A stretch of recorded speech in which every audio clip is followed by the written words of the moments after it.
అనుకుంటే మరి కవిత గారి లావాదేవీలు కూడా జరిగినాయని ఒక సందర్భంలో వచ్చినాయి.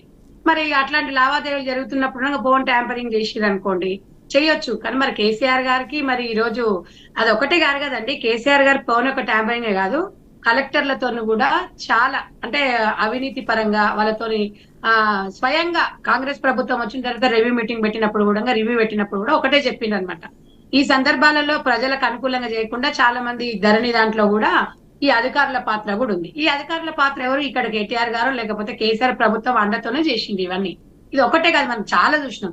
గతంలో మనం ఎలక్షన్స్ అప్పుడు కూడా, మామూలు ఎలక్షన్స్ అప్పుడు కూడా మరి పోలీస్ వాహనాలలోనే డబ్బులు తరలించినారు, మద్యం కూడా తరలించారనే అంశాలు కూడా మనం చూసినాం. చాలా మంది అంటుంటే కూడా మనం చూసిన సందర్భాలు ఉన్నాయి.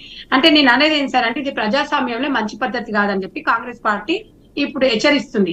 మేమే చేయాలి, మాకు అంత అవసరం లేదు సార్. ఇప్పుడు మేము ఏదో చేయాలి, వాళ్ళు ఏమనుకున్నారు, 100 సంవత్సరాలు ఉండాలి మా పార్టీ అనుకున్నారు. కానీ ప్రజాస్వామ్యంలో రాజకీయాలు అనేది శాశ్వతం కాదనేది ఇలా కేసీఆర్ కుటుంబానికి తెలవాలి. ఇలా ఒక ఉద్యమం కోసం పుట్టిన పార్టీ, ఇలా జాతిపిత అన్న ఒక పార్టీ ఇలా ఏ రకంగా భూస్థాపితం అవుతుంది అనేది స్వయంకృత అపరాధం ఇదంతా. ఎందుకంటే ఇలా ఆయన కళ్ళతో ఆయనే పొడుచుకున్నాడు. కాబట్టి మేము ఒకటే, గతంలో ఉన్న ప్రభుత్వం లాగా మేము ప్రభుత్వ అధికారులు పీడించాం. ఎందుకంటే వాళ్ళ పని వాళ్ళు చేసుకుంటూ వెళ్ళిపోతారు, ఎవరి మీద ఒత్తిడి చేయాల్సిన అవసరం లేదు.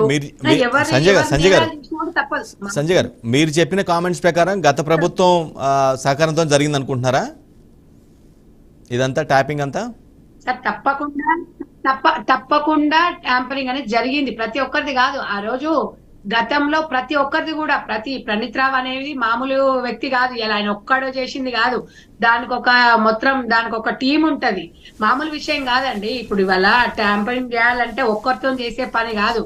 వాళ్ళ డబ్బులకు ఆశపడే ఉండొచ్చు, లేకపోతే కేసీఆర్ మీద ప్రేమతో చేసిరా అంటే కేసీఆర్ గవర్నమెంట్ మీద ప్రేమతో చేసిరా. ఇలా కేసీఆర్ అనేటోడు 5 ఏళ్ళు ఉంటాడు, 10 ఏళ్ళు ఉంటాడు.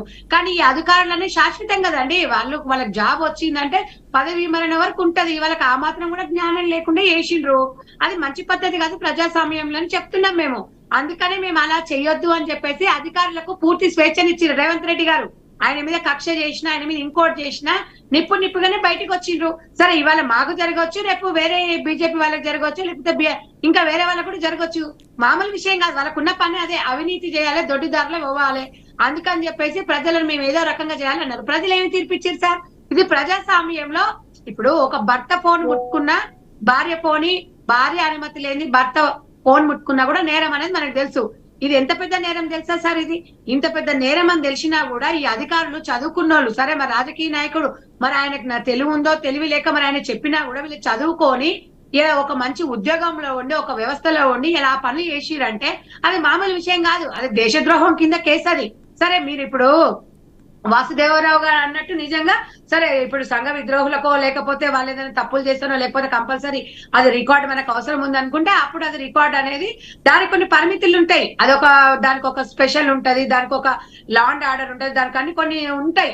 కానీ అవి లేకుండా వీరి ఇష్టానుసారంగా ఎవరి ఫోన్లు, చంద్రబాబు నాయుడు గారు కానివ్వండి, ఇక్కడ రేవంత్ రెడ్డి గారు కానివ్వండి, ఎవరైనా కానివ్వండి, ఇవాళ ఎవరైనా చేసిరండి.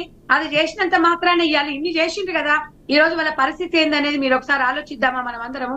అది మంచి పద్ధత? ఇలా మన కొంతమంది జర్నలిస్ట్, మీడియా వాళ్ళు కూడా అందులో ఉన్నారనేది ఒక అపోహ ఉంది. అంటే అది ప్రజలు అది ఉన్నారా లేదా అనేది మనకు తెలియదు. ఒక 400 మంది ఉన్నారనలా ఇదంతా ఒక టీం వర్క్ చేసిండ్రు అని చెప్పి.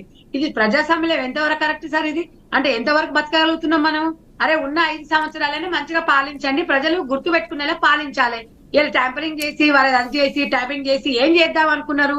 ఎప్పుడైనా నిజం అనేది బయటికి వస్తుంది, ఆలస్యంగా వస్తుంది తప్ప బయటకు వస్తుంది. ఈ రోజు ఒక్కటిగా సార్, వీళ్ళ వల్ల ఇలా ఎంతమంది అధికారులు బలైండ్రంటే, వాస్తవంగా చెప్తే ఎక్కడ చూసినా కూడా చిన్న మొన్న కూడా మనము కొన్ని మన ధరణి కేసులో కూడా మనం భూ కబ్జాల మీద కూడా మనం చూసినాం. మన శివబాలాజీ గారి మీద వాళ్ళ స్థాయి ఎంత సార్? ఆయన మీద ఉన్న డబ్బులు ఎంత? ఎన్ని కోట్ల అవినీతి జరిగింది?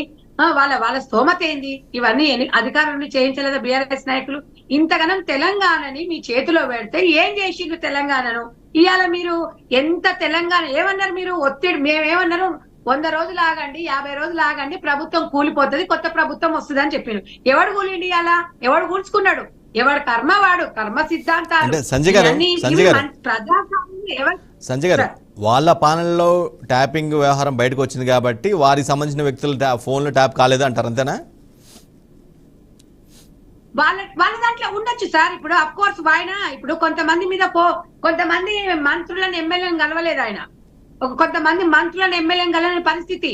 ఇలా ప్రగతి భవన్ లో కూర్చున్నారంటే మంత్రులకు కూడా టైం ఇవ్వలేదు, కొంతమందికి ఇవ్వలేదు. అది కూడా మీరు ఒకసారి మీరు అది కూడా ఒకసారి మీరు రికార్డ్ చెక్ చేయండి. వాళ్ళ దాంట్లో మీద వాళ్ళందరినీ భయభ్రాంతులకు గురి చేసి ఒక ఎమ్మెల్యేలకు కూడా వాళ్ళకుండా ఒక మంత్రిలో గడపటే ప్రజాస్వామ్యంలో ఇంకా ఎక్కడ ఏ సీఎం చేస్తారండి? ఇలా ఫామ్ హౌస్ లో కూర్చొని ఎన్ని కథలు పడినావు, ప్రతిపక్షాలు ఇలా గగ్గోలు పెట్టుకున్నాము, ఫామ్ హౌస్ లో కూర్చున్నావు, ప్రజలకు పాలన చేయమంటే చేయలేదు. వాళ్ళ దాంట్లో కూడా ఉన్నాయండి, చూసే కదా ఆ నలుగురు కలిసే కదా మరి వీళ్ళంతా ఈ నలుగురు వీళ్ళందరినీ గ్రిప్ లో పెట్టుకుని అది చేసిండ్రు.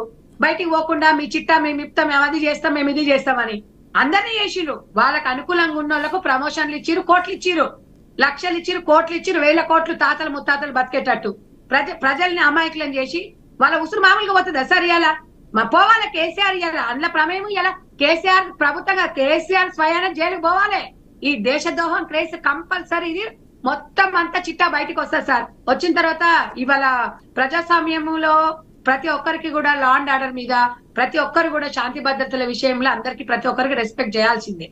కాబట్టి ప్రతి ఒక్కరికి ఇలాంటివి జరిగితే మళ్ళీ ఏ నాయకులకు కానీ ఎవరికి కానివ్వండి, మామూలుగా ఒక బిజినెస్ వ్యక్తులనే కానివ్వండి, బిజినెస్ నాయకులను కూడా ట్యాంపింగ్ చేసిండ్రండి.